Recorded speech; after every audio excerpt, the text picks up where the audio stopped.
عمرك سألت نفسك ليه رغم كل مجهودك النجاح بيبعد عنك؟ الحقيقة اللي لازم تعرفها صادمة وممكن تكون بتعملها كل يوم.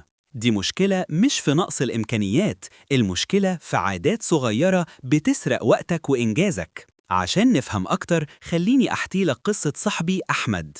بص، كان في واحد صاحبي اسمه أحمد بيشتغل بضمير وبيدي لشغله حوالي 14 ساعة في اليوم، يعني مجهود خرافي محدش يقدر ينكره. لكنه دايما بيحس إنه مش متقدم خطوة للأمام. كان بيعمل فلوس بس مفيش نمو حقيقي في حياته المهنية أو الشخصية. قعدنا سوا فترة طويلة نحلل المشكلة دي. اكتشفت إن المشكلة مش في كمية الشغل، المشكلة في 3 عادات تمنع النجاح. عادات صغيرة جدا لدرجة إن أحمد نفسه ما كانش حاسس بيها. العادات اليومية الصغيرة دي هي اللي بتشكل في الآخر نجاحك أو فشلك. النجاح مش محتاج معجزات، محتاج انضباط في الأفعال المتكررة. لو عايز تعرف إيه هي، ركز معايا كويس. أول عادة مدمرة هي المماطلة، اللي هي تأجيل المهمة لآخر لحظة. دي بتخليك تشتغل تحت ضغط وبتطلع شغل جودته أقل. العادة التانية التسويف، ودي أخطر من المماطلة.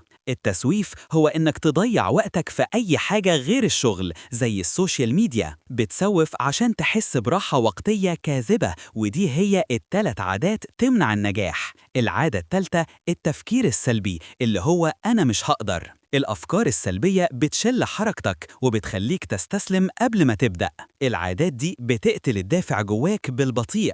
إزاي بقى نتغلب على التسويف والمماطلة والتفكير السلبي؟ لو كل يوم تتغلب على عادة واحدة صغيرة بس خلال أسبوع واحد بس، هتحس بتغيير كبير وواضح. لازم نبدأ بخطوات عملية مش مجرد كلام. أول خطوة، حدد العادات السيئة اللي بتعملها يومياً بدقة، سجلها. معرفة العدو هي نص المعركة. الخطوة التانية، بدلها بعادات إيجابية صغيرة ومستمرة. لو بتسوف ساعة، بدلها ب15 دقيقة قراءة مركزة. الخطوة التالتة، تابع تقدمك يومياً وحط علامات صح على الإنجاز. المتابعة دي هي اللي بتخليك تشوف الفرق. لازم يكون عندك نظام يومي لمكافأة نفسك على التزامك. اوعى تقع في الخطأ الشائع اللي بيدمر محاولات كتير. الخطأ ده هو محاولة تغيير كل حاجة في حياتك مرة واحدة، زي اللي عايز يبطل سكر ويدخل الجيم ويقرأ كتاب ويصوم كله في يوم واحد. ده بيخلق مقاومة داخلية رهيبة وبيفشل في الآخر. النصيحة الذهبية والسر الحقيقي لتطوير الذات هي ركز على عادة واحدة بس.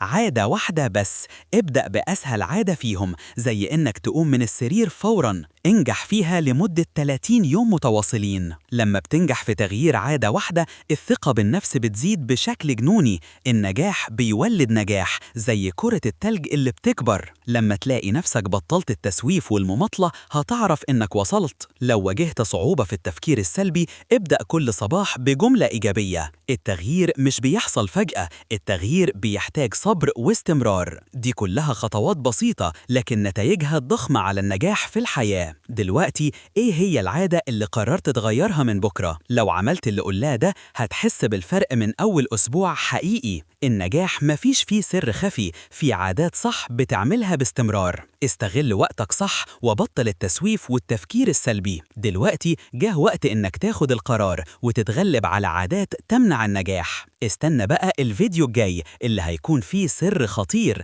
هعرفك سر ناس بتنجح أسرع منك بكتير، والسبب مش الفلوس. عشان ما تفوتش الفيديو ده، لازم تشترك في القناة فوراً. اضغط لايك وشير الفيديو ده مع أي حد حاسس إنه واقف مكانه. ساعدنا ننشر الإيجابية وتطوير الذات في كل مكان. وشاركنا رأيك في الكومنتات. إيه أكتر عادة سيئة ندمت عليها؟ مستني تفاعلكم الجميل ونشوفكم الفيديو القادم. سلام.